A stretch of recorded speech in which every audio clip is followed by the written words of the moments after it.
Good evening. You are tuning in to AWANI Tonight with me, Cynthia Ng. Prime Minister Datuk Sri Anwar Ibrahim is expected to answer questions on the court decision to discharge not amounting to an acquittal the Deputy Prime Minister Datuk Sri Dr. Ahmad Zahid Hamidi tomorrow. According to Law and Institutional Reforms Minister Datuk Sri Azalina Othman Said, Anwar will do so during the Dewan Rakyat proceedings. Ketiga, Yang Berhormat tanya saya, adakah Yang Amat Berhormat Perdana Menteri akan menjawab? Tuan punya badan ada di sini. Saya bukan Perdana, dia buat good tu dia jawab lah. Besok, insyaAllah 2.5 ke 3.5. Jadi soalan-soalan tu mungkin Yang Berhormat boleh tanya. Tetapi komitmen daripada kita, kerajaan hari ini, kita akan menentu bahawa kita perlu berlaku adil. She said this during the winding-up speech on the mid-term review of the 12th Malaysia Plan in Dewan Rakyat today. Datuk Sri Azalina Othman Said also criticised the opposition for their failure over the separation of powers between the Attorney General and Public Prosecutor when they were the government. This comes after Opposition Chief Datuk Sri Hamzah Zainuddin alleged that the current administration was practicing selective prosecution against opposition leaders, including when the Attorney General's chambers pressed criminal charges against Perikatan Nasional Chairperson Tan Sri Muhyiddin Yassin. Kerajaan Madani hari ini komited untuk memisahkan peguam negara daripada kuasa pendakwaan. Dan kita telah setuju dari segi prinsip satu. Keduanya, jawatan kuasa hak asasi akan bersama dalam empirical study. Okay. Ketiga, saya nak cakap satu je kawan-kawan Yang Berhormat semua. Kenapa masa Yang Berhormat kerajaan tak nak pisahkan AG? Kenapa tak pisah? Bila Yang Berhormat kena, selective prosecution. Bila belah sini kena, padan muka. Apa hal?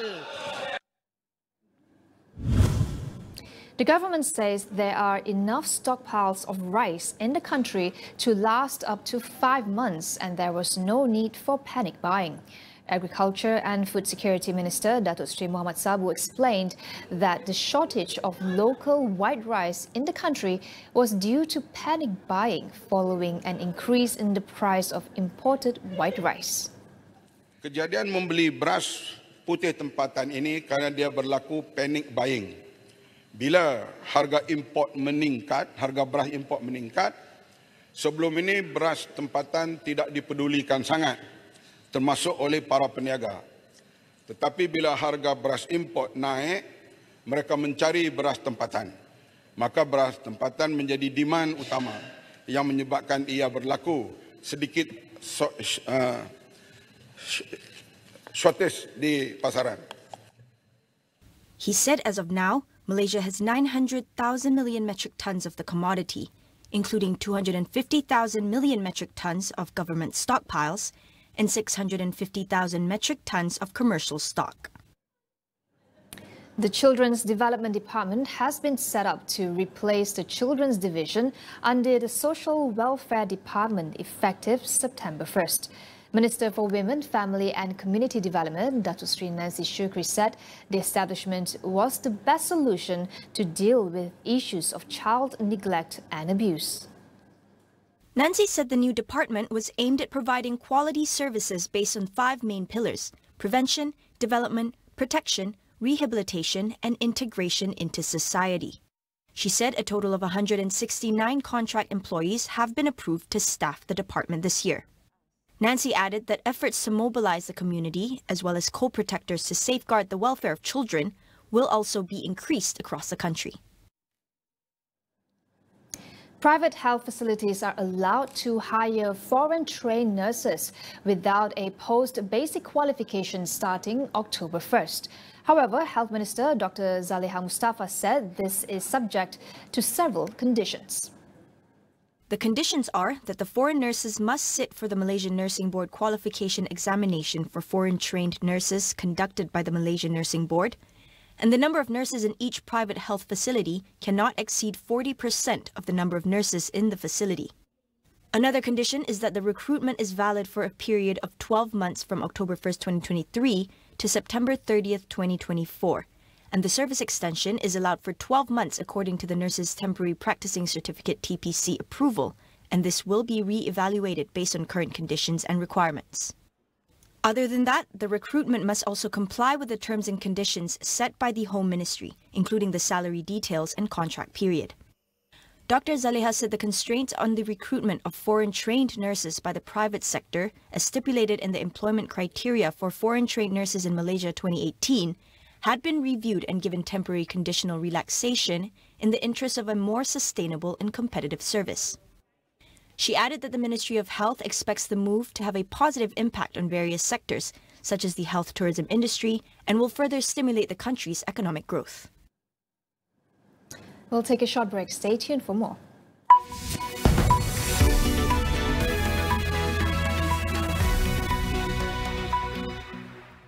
Di sini, segala kisah original umpama hidup. Welcome back, Kappa. Di sini, segala karakter original membawa anda ke pelbagai tempat. Di sini, segala cerita original umpama nyata. You feel good? It felt so real.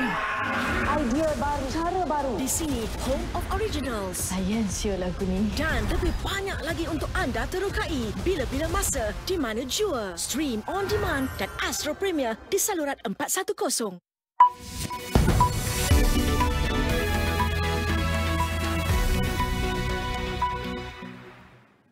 Prime Minister Datuk Seri Anwar Ibrahim wrapped up his one-day official visit to Nanning, China, where he met with Chinese Premier Li Qiang and other top ASEAN leaders.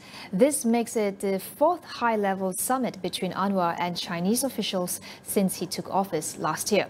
Now, according to researcher at ISIS Malaysia, Angeline Tan, now this signals greater commitment by the Prime Minister to strengthen existing ties with the world's second-largest economy. I think the highlight of Prime Minister Anwar's visit is his one-on-one meeting with the Chinese Premier Li Qiang.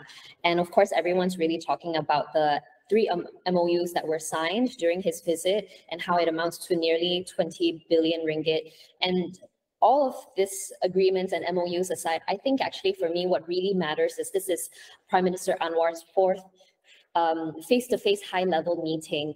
And, you know, with face-to-face meetings especially, I think it's invaluable. You're able to talk about issues a bit more candidly. You're able to hint at nuances that would otherwise be lost if it was over a phone call or if it was over a video call. So I do think that Prime Minister Anwar's visit to China this time around, it really signals that he's very committed to the China-Malaysia relationship.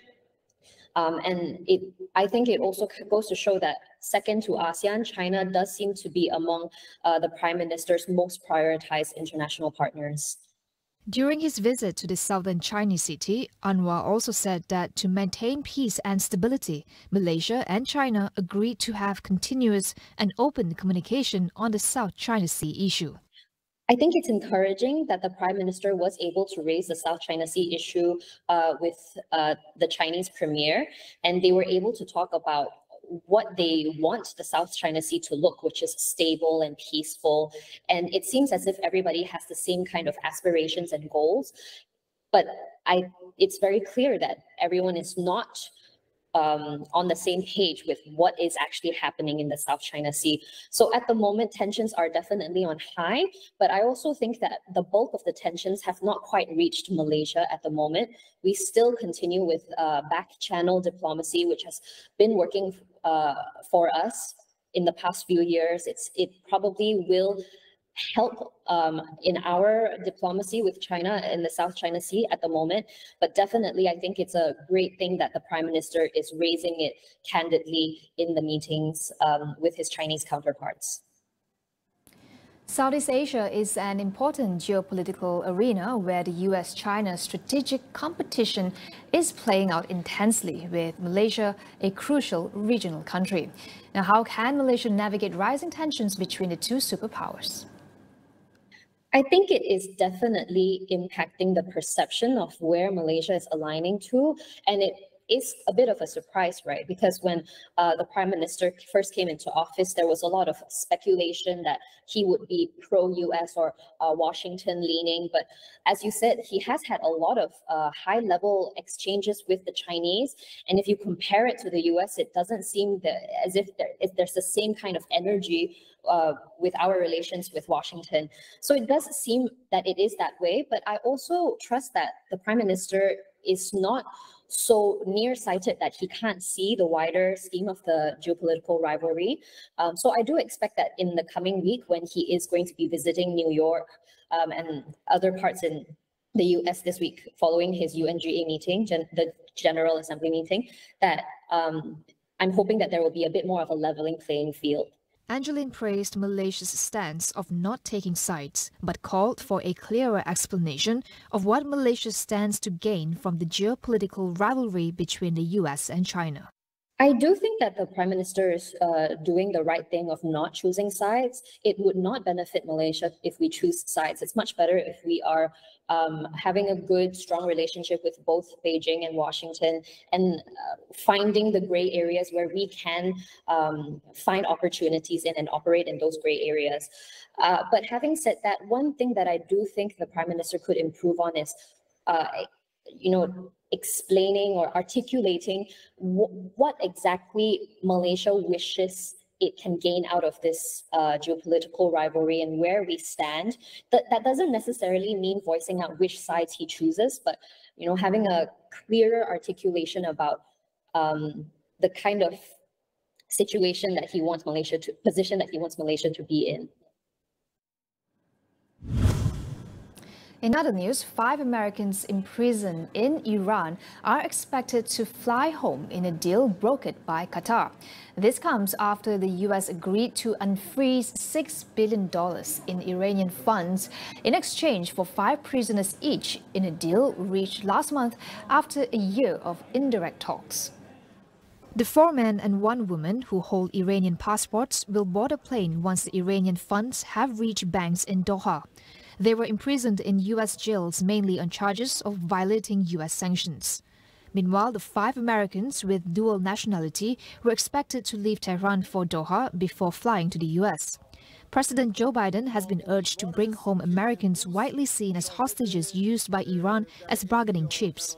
For Iran, this deal freed up money it earned from selling oil to South Korea, although the funds deposited in Qatar banks can only be used by third parties to purchase goods such as food and medicine.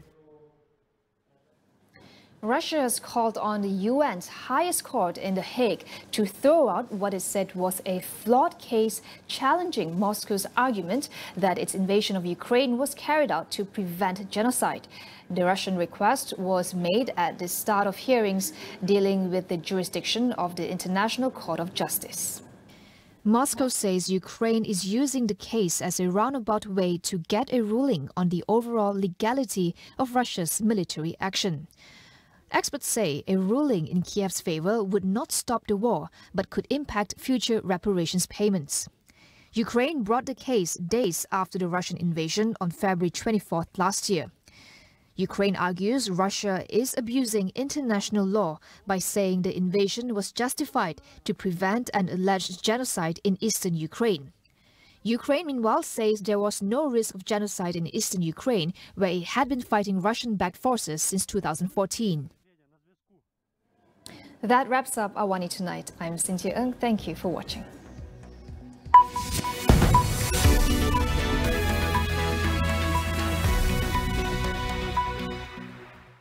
Kali ni, $1 million voice akan be the best season ever. Aku dapat masuk top 10 dalam pertandingan nyanyi ni. Kalau kau tak nak, aku memang nak dengar. Selagi kau tak bayar duit tebus diri, lelaki tu dia kerja bawah aku tau. You punya boyfriend dah buat you jadi cagaran. Kau nak dia masuk, kau kena jamin dia menang. I tahu $1 million tu penting untuk you.